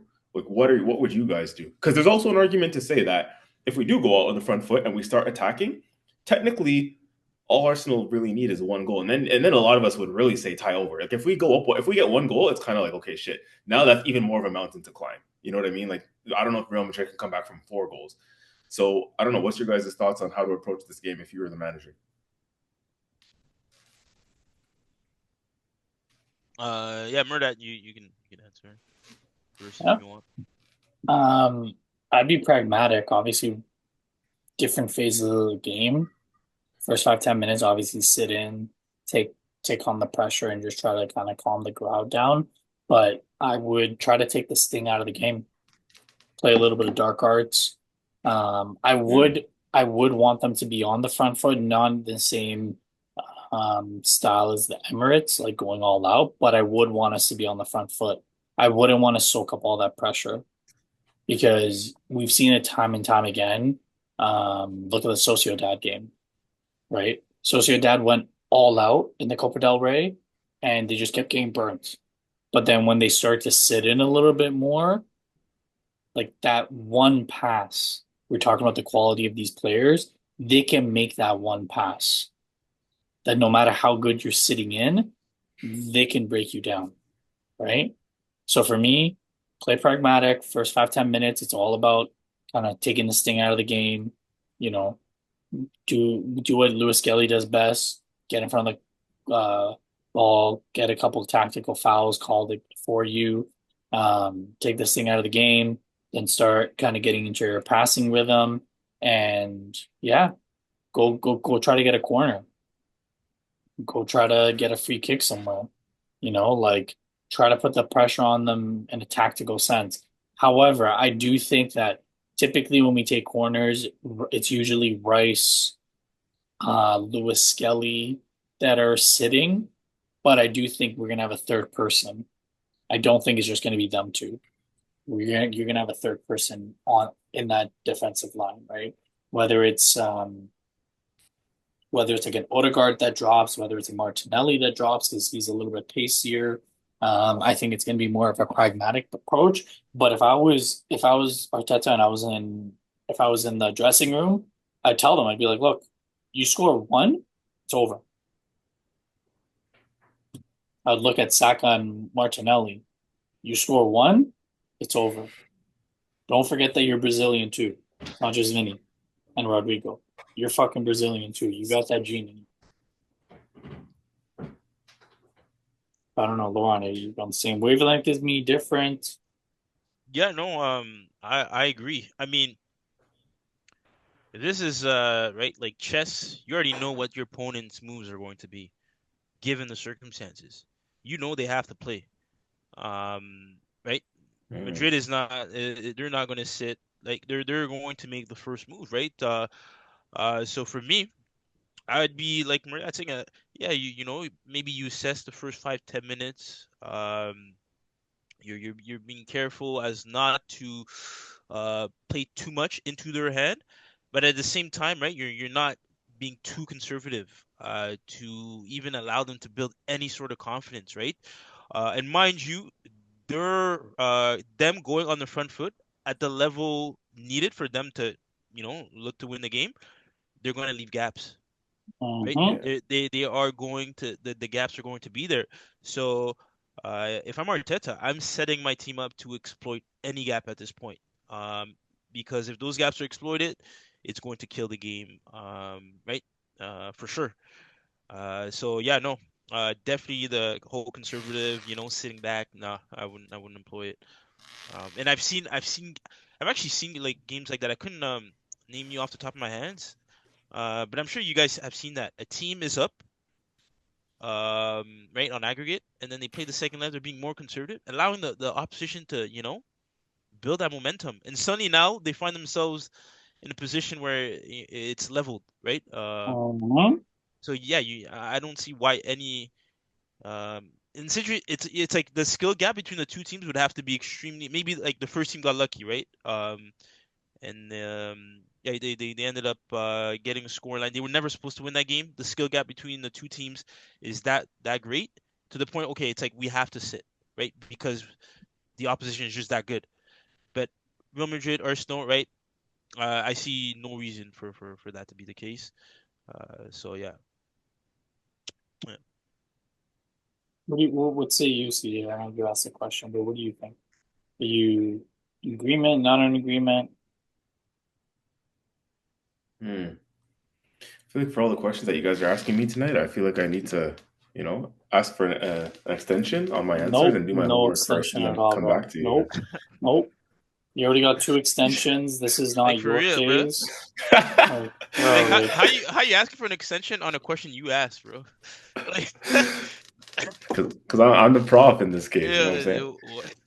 this man sipped his Ray and he's just like, oh, I got all these words of wisdom, but now I'm like, Yeah. fuck, now I'm being asked to. No, bro, what the fuck? We're not on Jamaican Standard Time. We're on Eastern Standard Time, bro. That's The crazy. Mm. fuck? Come on. What do you think, bro? You've been thinking about this game since fucking full time. We're sitting in the car, I'm driving you. You're like, fuck, the next game's gonna be crazy. Yeah, you've been thinking about it for a week. What extension do you need? I'm amped. That's all I have to say. I'm fucking amped for this game. Um, yeah, fuck, man. The approach to it is just, I'm so torn every day in between how I think we should approach it. Like Laurent made a very good point actually in saying like it's not like the gap between the two teams is that high or that drastic. On paper, it seems like it because Real Madrid is this big, superior European historic side, whereas Arsenal, on paper historically we're considered more so amateurs in Europe, especially compared to Real Madrid. But if you actually forget what it looks like on paper and break down the two teams, like Arsenal should give themselves a lot more credit than we do. There's a lot of talent in that Arsenal team, Mhm. where we should match them up. Like, even just something as simple as even when it comes to matchups, right? Like, and we talk about basketball, especially when it comes to matchups. Matchups are really important and dominating even just the midfield. Like we won the midfield battle last game because forget talent. Obviously, we all know Modric is one of the best in history, one of the best Mhm. midfielders around. He's more talented than a Declan Rice, technically, but Declan Rice almost retired Modric pretty much last game. Like Rice ran all over Modric. Like Modric could not keep up in that game. I wouldn't be surprised if Modric looks at that game against Rice last game, or even if they get knocked out into the Champions League in this time around, and Modric says, you know what, shit, I'm not there anymore. It's time to hang up the boots because Declan Rice just gave me the runaround. You see what I mean? Like matchups in the sense that maybe some players may be more technically brilliant in Real Madrid's side than ours, but again, the physical nature of our midfield and Declan Rice just being able to run rings around Modric and Modric not being able to keep up because he's almost 40 years old. Like things like that can go a long way, where stylistically we suit Real Madrid and what we can offer them and what we counter to what they bring. Again, even something as simple as a Timber versus Vinny Jr. I did say that a key matchup in the two ties would be how well Timber will defend Vinny, and Timber did it to a T in the first leg. Can he keep it up for the second leg is going to be a key thing. But little things like that, matchups, being able to counter what they offer, being able to rebuttal what they throw at us, literally like Laurent said as well when it comes to chess match. Um, and I think that again, we need to give ourselves more credit. We have some ballers on our side, and defensively, especially, our defense is I'll say it, world class. We have a world class back line, and I understand where Murdan comes from when he says maybe Arteta should be sacked if he doesn't manage to get through this tie from a 3-0 deficit, because this is his bread and butter. Our back line, we're built on being so defensively sound, and structurally so defensively sound, and our midfield and being organized, right? So. Yeah, from this point onward, it's like a 3-0 up with, you being such a great tactician, Mr. Arteta, and how well you set up your teams in terms of the organization, in terms of the defensive structure. Like, there's really no reason why we can't continue to play the way we play and still manage to get through, manage this game and negotiate this game in the way we should. I don't think actually that we should, again, because this is not like in terms of level, this is not Arsenal versus Southampton. This is, again, these are still two big European powerhouses. We don't need to sit in the entire time for 90 minutes and play that conservative football with everybody defending the width of our 18-yard box. Like, that's not how we should play. I still think if we manage possession, we keep good possession, we dominate the midfield areas, especially with the way we have our fullbacks tucking in, like Timber and Lewis Skelly, to create overloads in midfield. Like, I think if we still continue to play certain ways that we do, we can still get the better of them. And one thing that we do really well is dominate possession. And so dominating possession with the ball and being able to create those overloads in midfield and overpowering their midfield, I think is definitely another way that us in the way we continue to play our game can still get the better of Real Madrid. I think so. I think it's just a matter of continuing to do what we do without being ultra attacking. We don't need to put all guns blazing going forward. To be honest with you, we just need to manage the game the way that I know we can. When we could also definitely do so, like I said, without having all 11 players camped out in our 18-yard box. So it's definitely going to be like a chess match. Definitely going to be a good chess match. But I think the bottom line comes down to it, boys, at the end of the day, is that from a 3-0 lead, with us being the team that we are, the way we set up, the way Arteta sets up, the way, again, this is his bread and butter. We need to be able to get through at this point. This is not, respectfully, this is not Ange Postecoglou football where all he knows is all-out attack. Someone like him and his teams can concede a 3-goal lead and no one will be surprised because Ange doesn't know how to set his teams up defensively properly. Like, no, this is what Arteta, this is his bread and butter. This is what he spent years building our team for. Like from a 3-0 lead, you should be licking your lips and saying, yeah, we have 1 foot in a semifinal and we should get through from this point. So on that, sorry, go ahead. No, I was gonna say, even if because actually if you're bringing up Arteta as and in his managerial prowess up to date, at least in regards to the defensive side, well, the other managerial adversary is Carlo Ancelotti. Eyebrow raised. Shit, I'm pretty sure that eyebrow has been raised for the past week. He probably goes, yeah, like just yeah. So I mean, that guy, that's experience, man. That's like, you know what I mean? Like, that's a lot of experience that Arsenal is going up against, right? Mind you, Arteta. So if we're saying chess match, right? It's like chess master versus, right? Arteta, who is, I think, on his way to becoming a chess master, if that would be the appropriate term, right? So, I don't know. Like, are we discounting that? Like, because yeah, we talked about the players, right? Like the world class players, but what about like on the managerial side of things, where Ancelotti getting his players, a certain way for them to even give themselves a chance to come out of that, right? To be honest, I think this year is the first year that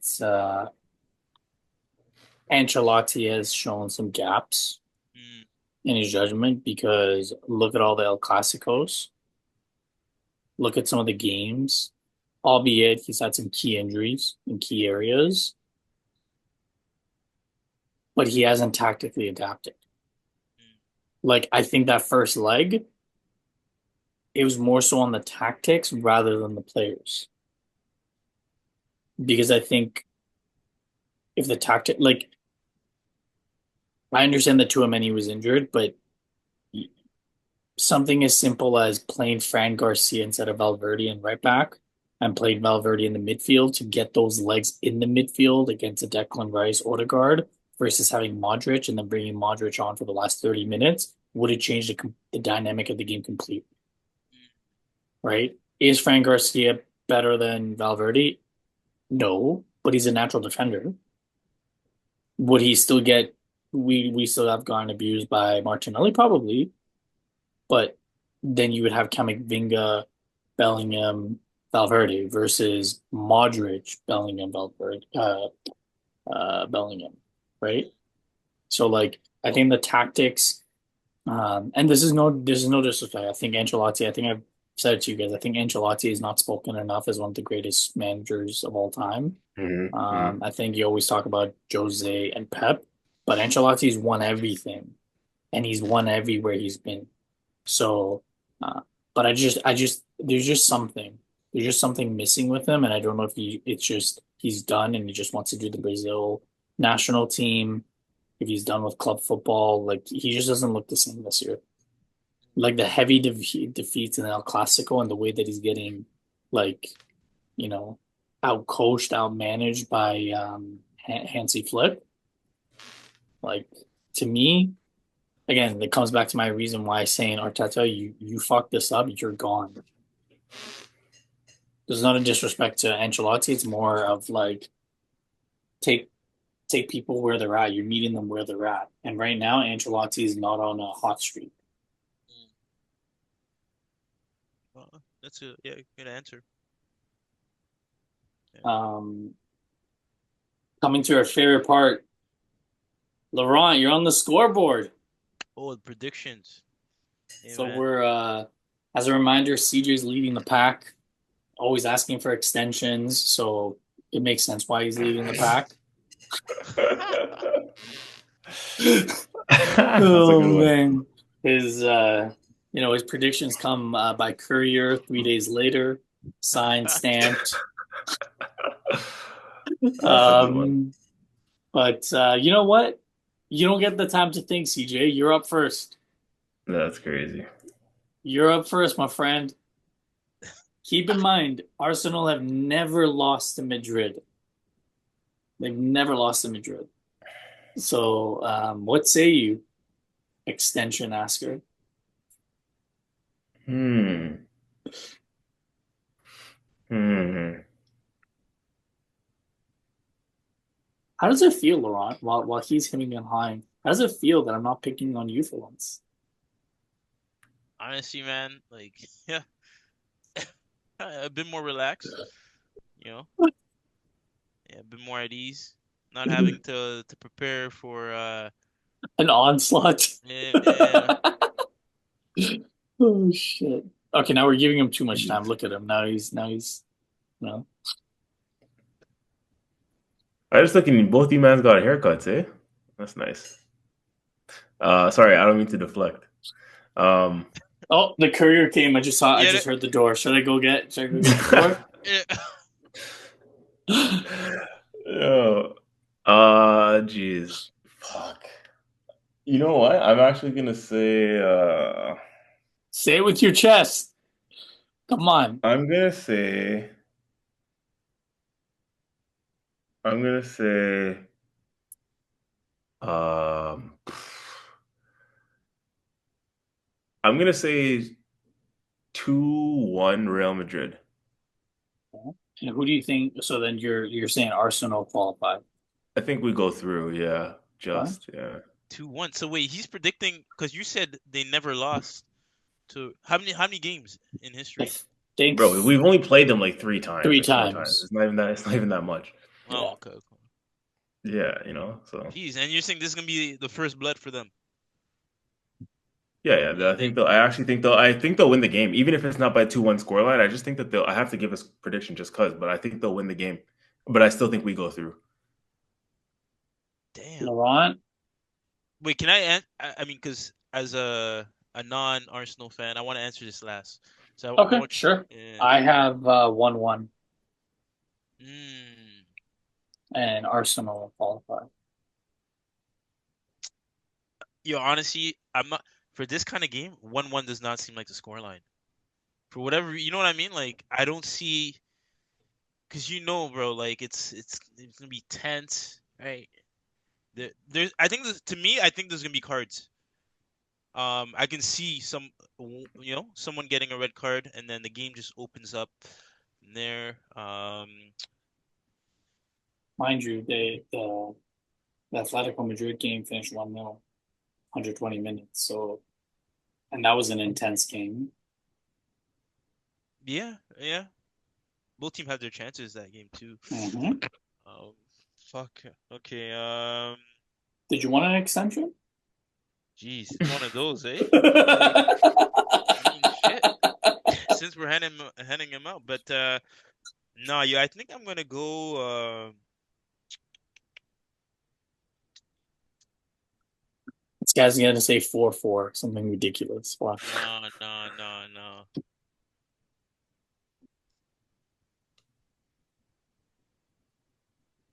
Yeah, you know what? It's gonna sound crazy. It's gonna sound crazy, but Don't say another 3-0 Arsenal because no, like no, no, no, no, no, no, no, no, no.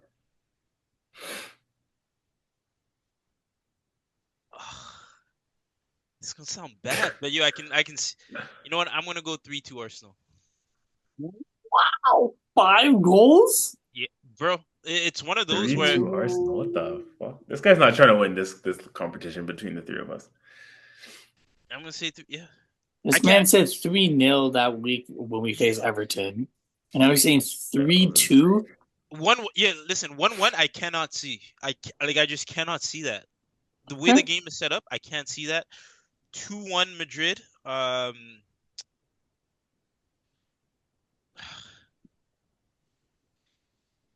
Madrid looks, but I didn't want to do that because he already like you know what I mean. Like it's like I feel like I'm piggybacking like at that point, right? Um, No, feel Well, free, man. Look, that'll help that's the you. advantage If you get. That's the advantage you get when you win. You go last. You can see what everybody else said. end of the day, even if me and you predict the same thing, at least you're keeping pace with me. Don't just choose another scoreline if you don't believe it. Because three, I'll tell you right now, I'm giving you a chance to rethink that, bro. 3-2 to Arsenal sounds wild. It's not happening. If we you score three, I will shave my head. Yeah, that is well, but bro, they're not the strongest, and they're going to want to play like that's what I'm saying. Like I'm saying, and Saka's back, like bro, those chances can be taken, bro. Those can be had. Um, yeah, I'm gonna stick with it. 3-2 Arsenal. Fuck that. Wow. Fuck All that. Yeah. Uh, right. All right. Well, okay. I don't even know what to say with that, but Guy sounds so stunned. 3-2. it Well, is. if it is a 3-2 game, Laurent, the one thing that I was gonna say is that CJ and I are gonna be at the local Arsenal bar. Shout out to Gatherings Resto Bar. This is not sponsor. I'm just saying that that's where CJ and I are gonna be. We're gonna set up a live feed, a live watch along on YouTube. So look for that. So yeah, if it is 3-2, you're gonna see CJ and I just bouncing up and down the entire time, trying to keep the drinks on the table and not on us. Um, but yeah, Laurent, are you gonna reach or That's a good question. I'll have to let you guys know tomorrow. game time decision, eh? You want an extension on your answer? Wow, this guy. oh, shit. But no, honestly, seriously, in all seriousness, thank you as always for tuning in. I know we say it all the time. Hit that like, subscribe, hit the bell on YouTube, follow us, drop a like, drop a comment, leave us a review. any little bit helps. We're here for you, raw, authentic. This isn't scripted, like CJ said last week.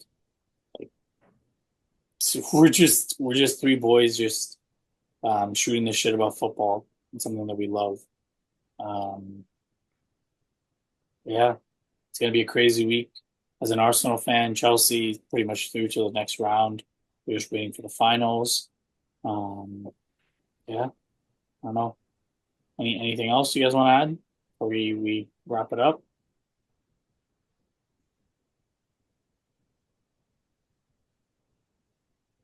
Laurent, anything? Um, you know what?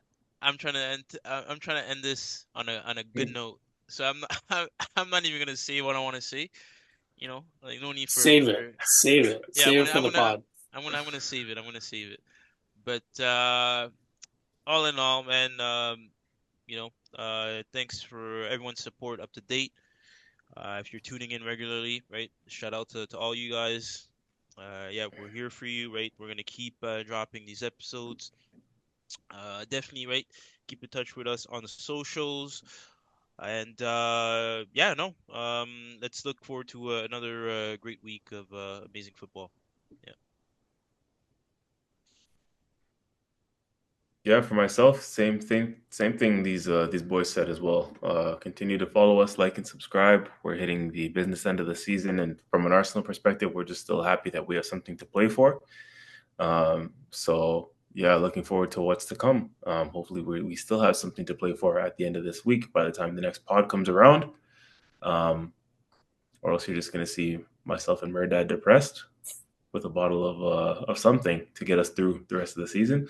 But we're pretty optimistic, so I think it'll be a good time. I think we'll be back here celebrating by the time the next podcast comes around. Hopefully, I don't get clipped up for saying that. But yeah, stick with us. We'll be here. Like and subscribe. We'll see y'all on the next one. Right. Peace. Adios.